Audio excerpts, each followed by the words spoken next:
Hi, Assalamu alaikum. Welcome to my YouTube channel. Today's lecture is Simon commission.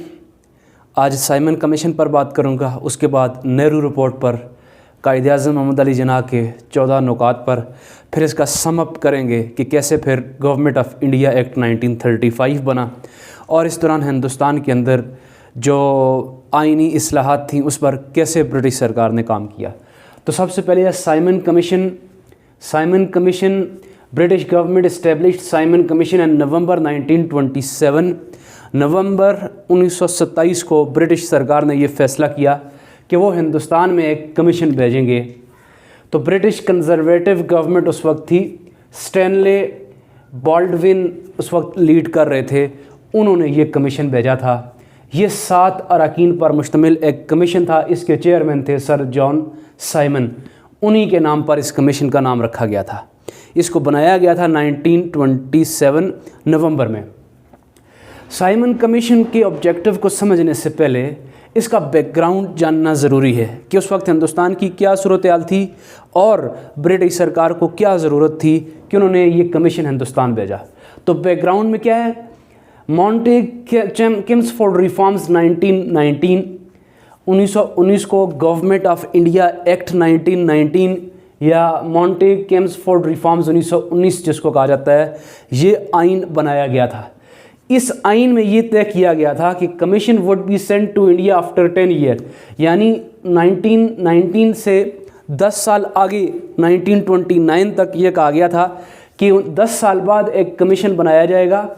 वो क्या करेगा, to examine the effects and operation of constitution and reforms in India. वो commission जाके हिंदुस्तान में आइनी सूरत हाल का जायज़ा लेगा और बताएगा कि हिंदुस्तान में आइन किस तरह नाफिजुल अमल है और उसमें मज़ीद क्या इक़दामात की ज़रूरत है। Suggestions for more reforms in India, और यही कमीशन फिर ये फ़ैसला करेगा कि हिंदुस्तान के मुस्तकबिल के लिए वो क्या तजवीज़ देगा उस वक्त की सूरत हाल को देख कर। ये बैकग्राउंड जानना ज़रूरी था। ये गवर्नमेंट ऑफ इंडिया एक्ट 1919 या किम्सफोर्ड रिफॉर्म्स 1919 में वाज़े तौर पर कहा गया था। तो 1929 में फिर इस हिसाब से कमीशन यहाँ पर भेजना चाहिए था, लेकिन ब्रिटिश सरकार ने 2 साल पहले ही यानी 1927 नवंबर 1927 में ये फ़ैसला किया और उसके बाद फिर फरवरी 1928 में एक कमीशन भेजा जिसको साइमन कमीशन कहते हैं। साइमन कमीशन क्या था, group of 7 members of British parliament members. British की पार्लियामेंट के जो अरकान थे उनमें से 7 मेंबर्स को यहाँ पर भेजा गया था under the chairmanship of sir John Simon. Sir John Simon जो थे वो इस कमीशन के सरबराह बनाए और इसी 7 रुकनी अरकान में एक क्लेमेंट एटली भी थे। याद रहे कि क्लेमेंट एटली फिर बाद में आने वाले दौर में 1947-1948 में ब्रिटिश के प्राइम मिनिस्टर भी बने थे। तो Simon commission arrived in India in February 1928 under the chairmanship of sir John Simon. इनका बेसिक ऑब्जेक्टिव क्या था, to study the constitutional reforms in India. Hindustan के अंदर आइनी इस्लाहात का जायज़ा लेना और उसके बाद ये फिर सजेस्ट करना कि मुस्तकबिल के लिए हिंदुस्तान में किस तरह का आइन बनाया जाए। अब इस पर हम देखेंगे कि रिएक्शंस ऑफ इंडियंस क्या था। What was the reaction of Indians like Muslim League and Congress on Simon Commission. तो Simon Commission was opposed by Indians both Muslim League and Congress. Simon Commission को मुस्तरद कर दिया मुस्लिम लीग ने भी, कांग्रेस ने भी। गांधी, नेहरू, कायद-ए-आज़म मोहम्मद अली जिन्ना, इन सभी रहनुमाओं ने साइमन कमीशन को रिजेक्ट कर दिया। सबसे बड़ी वजह क्या थी, no Indians for part of Simon commission. Simon commission का जो 7 रुकनी बेंच था, 7 रुकनी जो मेंबर्स थे, इसमें सारे अंग्रेज़ थे, इसमें कोई भी मकामी या इंडियंस का रहनुमा शामिल नहीं था। इस पर बहुत ज़्यादा एहतजाज हुए जी। यूसुफ नामी एक उस वक्त के रहनुमा थे, उन्होंने एक नारा लगाया था, quite India and go Simon back. Simon back को जाने के लिए बहुत से मुजाहरे हुए, फिर इंडिया के अंदर लोगों ने मुजाहरे किए और ख़ास तौर पर a prominent Indian nationalist Lala Lajpat Rai जो थे, इन्होंने मुजाहरा किया, प्रोटेस्ट किया। इस प्रोटेस्ट के दौरान क्या हुआ जी, पुलिस की तरफ से लाठी चार्ज किया गया, जिसमें लाला लजपत राय जो थे वो बुरी तरह ज़ख्मी हुए और बाद में फिर 17 नवंबर 1928 को लाला लजपत राय जो थे उनका इंतकाल हुआ। तो यूँ साइमन कमीशन की जो रिपोर्ट थी, इसको जो बाद में जो पब्लिश किया गया था वो 1928 में तो ये हिंदुस्तान पहुंचा था। इसकी रिपोर्ट 1930 को पब्लिश की गई थी। साइमन कमीशन रिपोर्ट और उसके बाद नेहरू रिपोर्ट है, reaction of Simon Commission report. तो नेहरू रिपोर्ट 1928, नेहरू रिपोर्ट ये 9 मेंबर्स कमेटी, एक 9 रुकनी कमेटी बनाई गई थी जिसके चेयरमैन थे मोतीलाल नेहरू और नेहरू रिपोर्ट के सेक्रेटरी थे जवाहरलाल नेहरू। इस कमेटी में 9 मेंबर्स शामिल थे जिसमें 2 मेंबर मुस्लिम थे, सर इमाम और शुहैब कुरैशी जो थे, ये 2 मुस्लिम मेंबर्स थे जो नेहरू रिपोर्ट कमेटी का हिस्सा थे।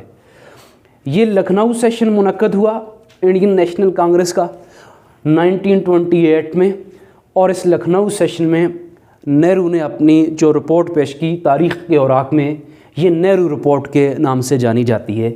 ये रिपोर्ट 28 अगस्त 1928 को पेश की गई।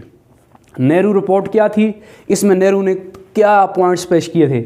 सबसे पहले है जी डोमेनियन स्टेटस फॉर इंडिया, कि इंडिया को एक डोमेनियन स्टेटस दिया जाए। Dominion status mean a self governing British state in सब कॉन्टिनेंट, यानी यहाँ पर एक ख़ुद मुख्तार रियासत तो बने लेकिन इस पर कंट्रोल फिर भी ताजे बरतानिया का रहे। तो ये इसको चाहते थे कि अभी तक ये हिंदुस्तान के अंदर जो रिफॉर्म्स हों उसमें मौजूदा सूरत हाल में ख़ुद मुख्तारी हिंदुस्तान के लोगों को तो किसी हद तक मिल जाए, डोमेनियन स्टेटस मिल जाए। फिर है फेडरल गवर्नमेंट जी, हिंदुस्तान के अंदर फेडरल सिस्टम कायम किया जाए, ताहम residuary power remained with central government, central government के पास मैन इख्तियारात रहें और federal system of government establish किया जाए with reservations to minorities Muslims and other caste in India. फिर क्या था जी, जॉइंट इलेक्टोरेट होना चाहिए। यहाँ पर जो इंतखाबात का सिलसिला वो जॉइंट हो, मुस्लिम लीग का या मुसलमानों का जो मुतालबा था जुदागाना तर्ज़ इंतखाब का, उसको नेहरू ने मुकम्मल तौर पर मुस्तरद कर दिया था। जॉइंट इलेक्टोरेट का क्या था, बिल ऑफ राइट्स का इसमें पॉइंट था कि तमाम लोगों को मसावी हकूक़ हासिल होंगे, मर्द हो ख़वातीन हो, बिल ऑफ राइट्स दिए जाएंगे। और फिर उसके बाद था नो स्टेट रिलीजन्स, कि हिंदुस्तान में कोई भी स्टेट रिलीजन नहीं होगा। तो नेहरू रिपोर्ट के ये कुछ पॉइंट थे जो कि डोमेनियन स्टेटस फॉर इंडिया के थे, फेडरल गवर्नमेंट के थे और मुस्लिम लीग का इलेक्टोरेट का जो मुतालबा था उसको ये अक्सर मुस्तरद कर दिया गया था।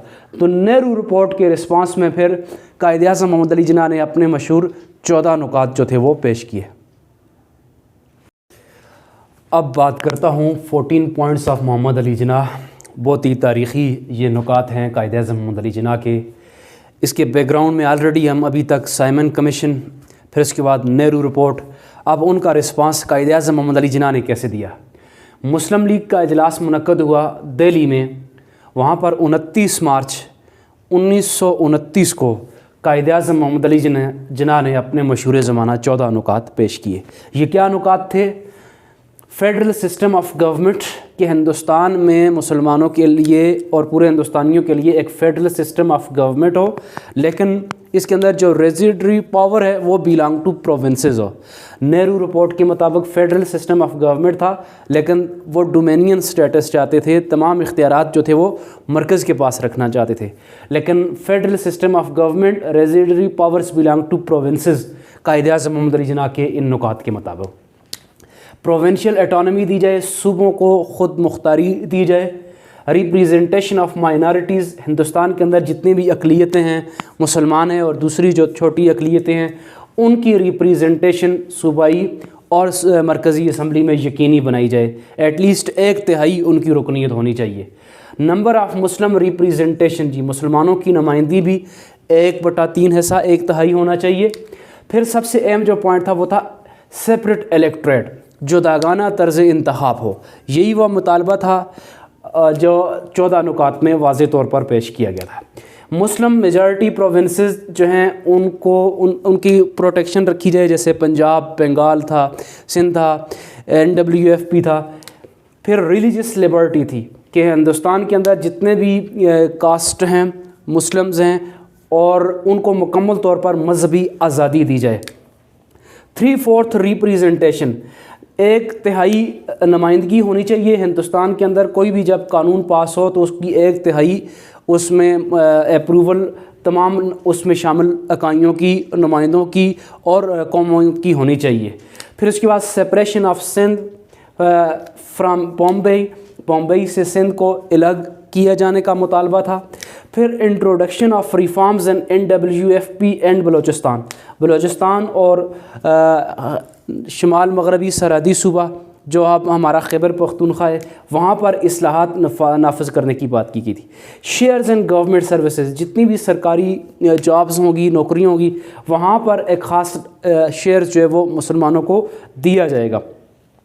Protection of Muslim culture and their language, मुसलमानों की तहज़ीब व सकाफ़त और ज़बान की मुकम्मल तौर पर हिफाजत की जाएगी। एंड 1/3 मुस्लिम मिनिस्टर्स, और जितने भी सूबाई असम्बली, प्रोविंशियल असम्बली के अंदर जो मिनिस्ट्रीज़ बनाई जाएंगी उसमें 1/3 मुसलमानों को हिस्सा दिया जाएगा। और आखिरी पॉइंट था कॉन्स्टिट्यूशन के हवाले से कि हिंदुस्तान का जो कॉन्स्टिट्यूशन है उसमें अगर रद्द-ओ-बदल किया जाएगा तो उसमें प्रोविंसेस जो हैं, सूबे जो हैं, उनको हक दिया जाएगा, उनकी मशावरत के बगैर कोई भी तरमीम कॉन्स्टिट्यूशन ऑफ इंडिया में नहीं की जाएगी। ये वो 14 पॉइंट्स थे जो कायदे-ए-आज़म मोहम्मद अली जिन्ना ने नेहरू रिपोर्ट के जवाब में पेश किए थे। ये लेक्चर में Simon Commission report, Nehru report, कायदे-ए-आज़म मोहम्मद अली जिन्ना के 14 नुकात पर बात की। अब इस क्वेश्चन का सम अप करता हूँ, कंक्लूजन करता हूँ कि साइमन कमीशन रिपोर्ट 1928 में पेश की गई, इसको पब्लिश 1930 में किया था। नेहरू रिपोर्ट 1928 में बनाई गई थी और फिर 1929 में कायदे-ए-आज़म मोहम्मद अली जिन्ना ने अपने 14 नुकात पेश किए थे। इन सारी सूरत हाल के बाद ये तय पाया कि हिंदुस्तान के मुस्तकबिल के लिए, आइनी इस्लाहात के लिए गोल मेज़ कॉन्फ्रेंसेस का इनेकाद किया जाए। राउंड टेबल कॉन्फ्रेंसेस लंदन में मुनक्किद की गई 1930, 1931 और 1932 में। और उसके बाद फिर अब इस क्वेश्चन का जब सम अप करेंगे तो हिंदुस्तान में जो आइन बनाया गया, गवर्नमेंट ऑफ इंडिया एक्ट 1935 बनाया गया था। इस एक्ट के अंदर जो पॉइंट्स, जो नुकात शामिल किए गए थे वो कुछ साइमन कमीशन रिपोर्ट के पॉइंट थे जो 1930 में ये रिपोर्ट शाया की गई थी। नेहरू रिपोर्ट के भी उसमें कुछ नुकात शामिल किए गए थे। और इस तरह फिर हिंदुस्तान के मुस्तकबिल के लिए जो आइन बना था उसे गवर्नमेंट ऑफ इंडिया एक्ट 1935 के नाम से याद किया जाता है।